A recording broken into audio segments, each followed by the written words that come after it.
Arsye e vërtet pse Irani është i pamundur të pushtohet. Tani për tani, forca më e madhe detare amerikane në vite po shkon drejt Iranit. Por përpara se dikush të flas për atë që ndodh më pas, shikoni këtë model. Aleksandri i Madh pushtoi Persin në vitin 330 para Krishtit. Fushata e tij dështon. Mongolët pushtojnë në vitin 1219. Dekada luftimesh, kur nuk e përfundojnë punën. Saddam Husseini pushton në vitin 1980 me armë amerikane. 8 vjet, 1 milion të vdekur. Nuk arrin askund. SBA-t pushtojnë Afganistanin fqinj në vitin 2001. 20 vjet më vonë, të riqen të mundura. 4 perandori, 4 shekuj, 4 teknologji të ndryshme, i njëjti rezultat. Çfarë ka në këtë vend që e bën të pamposhtur? Përgjigjja është shkruar në vetë terrenin. Irani ndodhet në zemër të lindjes së mesme, i kufizuar nga Iraku në perëndim, Afganistani në lindje, Turqia dhe Kaukazi në veri dhe gjiri persik në jug. Është afërsisht 1/65 milion kilometra katror, afërsisht sa madhësia e Alaskës me 90 milion banor. Nxirni një hartë i Iranit, i gjithë vendi është një fortesë natyrore. 2 vargmale masive ruajnë kufijt, malet Zagros në perëndim, që shtrihen 1600 km, dhe malet Alborz në veri, që shtrihen 900 km. Midis tyre ndodhet një pllaj mbi 1200 metra e lartë, dhe qendra mbushet me 2 nga shkretirat më të nxehta në tokë. Ky nuk është vetëm terren i vështirë. Kjo është gjeografia që ka ndaluar ushtrit për 2500 vjet. Tani, ja ku bëhet interesante. Gjithçka e përshkruar deri më tani, male, shkretira, ankthe në linjat e furnizimit, kjo është e gjitha gjeografia e lashtë, por është viti 2026. Ushtrit moderne kanë raketa drejtuara me precizion që mund të godasin një objektiv nga 1000 km largësi. Ata kanë dron që nuk kanë nevojë për linja furnizimi. Ata kanë mbikëqyrje satelitore që sheh gjithçka.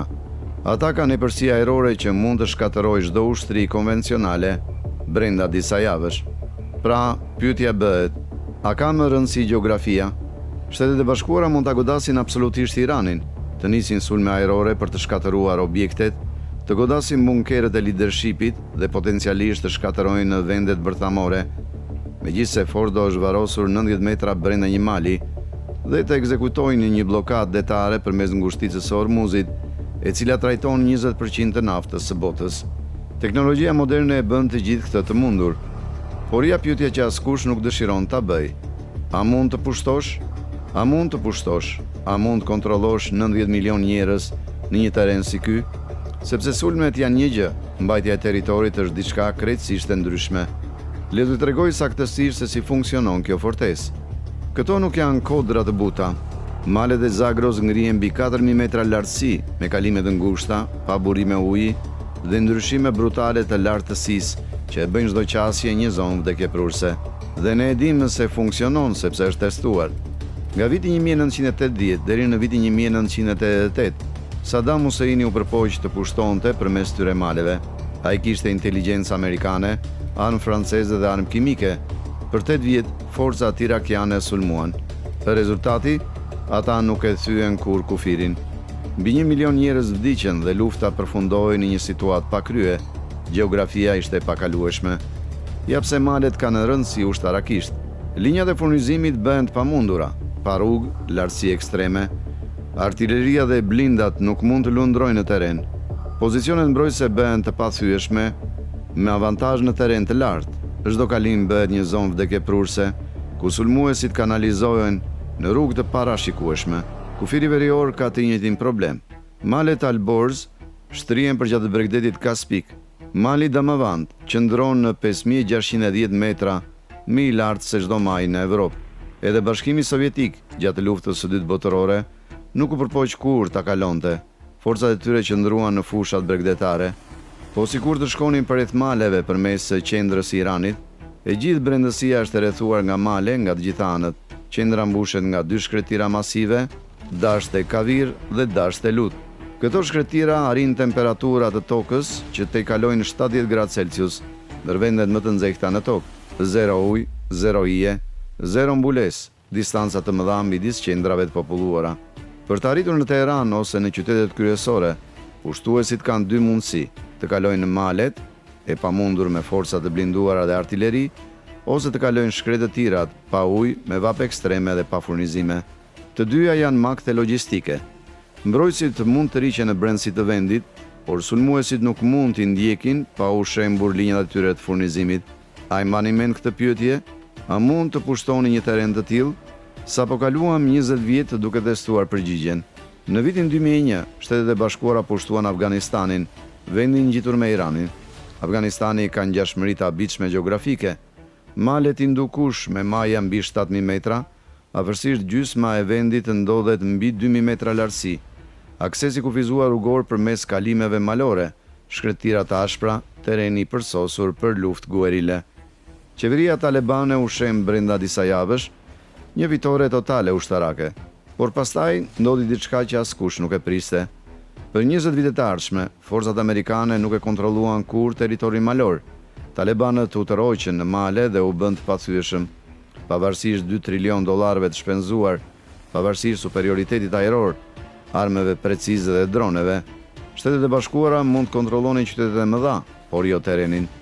Në gusht të vitit 2021, kur forcat amerikane u tërhoqën, talebanët u rikthye në pushtet brenda pak ditësh, 20 vjet, $2 trilion, teknologjia ushtarake me përparuar në historinë e njerëzimit.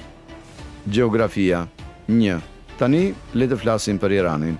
Afganistani është 652.860 km2 me 40 milion banor, Irani është 1,65 milion km2, 2,5 herë më i madh, ka 90 milion banor, më shumë se 2 fishi i popullsisë. Ka të njëjtën gjeografi mbrojtëse malore, por Irani ka në fakt strukturë më të mirë, me shumë burime dhe një identitet kombëtar më të fortë, me një histori 2500 vjeçare të rezistencës ndaj pushtimit të huaj. Ja pra llogaria brutale. Nëse Shtetet e Bashkuara nuk mundën ta kontrollonin Afganistanin me 20 vjet përpjekje, si mund të pushtonin Iranin, një vend 2,5 herë më i madh, me 2 fishin e popullsisë dhe terren po aq malor? Përgjigjja është e thjeshtë, nuk mundet. Pra, nëse pushtimi është jashtë diskutimit, çfarë mund të bëjnë në të vërtetë Shtetet e Bashkuara? Opsioni i parë, vetëm fushat ajrore. Të nisin sulme ajrore të vazhdueshme për të shkatëruar objektet ushtarake, centralet bërthamore dhe infrastrukturën pa dërguar trupa në tokë. Ky është skenari më i mundshëm. Problemi, Irani ka kaluar dekada duke u përgatitur pikërisht për këtë. Objekte kritike si Fordo janë varrosur 90 metra brenda maleve, pothuajse pamundur për të shkatëruar, madje edhe me bomba që shkatërrojnë bunkerët. Fushat ajrore mund ta dëmtojë, por ato nuk mund të eliminojnë aftësinë ushtarake të Iranit, kur ato janë të ngulitura në komplekse malore, dhe sulmet ajrore nuk i ndalojnë forcat guerile ose rrjetet e ndërmjetme. Opsioni 2, bllokadë detare. Përdorni grupe sulmuese të transportuesve të avionëve për të ndërprerë eksportet dhe importet e naftës si Iranit përmes ngushticës së Hormuzit. Problemi, Irani mund ta akmerrë duke mbyllur të njëjtën ngushticë, e cila mbart 20% të furnizimit global me naftë. Kjo do thotë mbyllje e rrjedhave të energjisë në Evropë dhe Azi, duke shkaktuar një krizë ekonomike globale. Një bllokadë detare bëhet reciprokisht shkatëruese. Opsioni 3, luftë me ndërmjetës dhe mbështetje për opozitën. Financimi dhe armatosja e grupeve të brendshme të opozitës për destabilizuar regjimin nga brenda, siç ka bërë SHBA-ja në Siri, Libi dhe Gjetkë. Problemi, gjeografia malore e Iranit funksionon në të dyja drejtimet. Është gjithashtu terreni i përsosur për regjimin që të rriqet dhe të ruaj kontrollin nga pozicionet e fortifikuara. Dhe Irani ka rrjetet e veta të mirë vendosura me ndërmjetës në të gjithë Irakun, Sirin, Libanin dhe Jemenin, që mund të hapin fronte të shumta njëkohësisht. Opsioni 4, sulmet kufizuara dhe tërheqje. Ekzekutoni sulme specifike të synuara në objektiva me vlerë të lartë, pastaj të riquni pa u përpjekur të pushtoni. Ky është në thënë modeli i sulmit Soleimani i vitit 2020. Problemi nuk e ndryshon llogaritjen strategjike. Infrastruktura ushtarake e Iranit mbetet e paprekur, përfaqësuesit e tij mbeten aktiv dhe gjeografia e tij mbetet e padepërtueshme. Mund të vrisni udhëheqës, por nuk mund të pushtoni male. Çdo alternativë përplaset me të njëjtën realitet gjeografik. Mund ta dëmtoni Iranin nga ajri ose deti, mund ta destabilizoni atë potencialisht përmes përfaqësuesve, por nuk mund ta pushtoni ose të kontrolloni territorin e tij. Malet nuk do ta lejojnë. Shkretëtirat nuk do ta lejojnë. Gjeografia e Iranit nuk ka ndryshuar në 2500 vjet. Aleksandri i Madh e mësoi këtë, mongolët e mësuan, Saddam Hussein e mësoi, Amerika e mësoi vetëm në Afganistan. Pyetja nuk është nëse SBA-t kanë fuqinë e zjarrit për të goditur Iranin, absolutisht e kanë. Pyetja është nëse dikush mund ta mposhtë vetë gjeografin. Çfarë mendoni?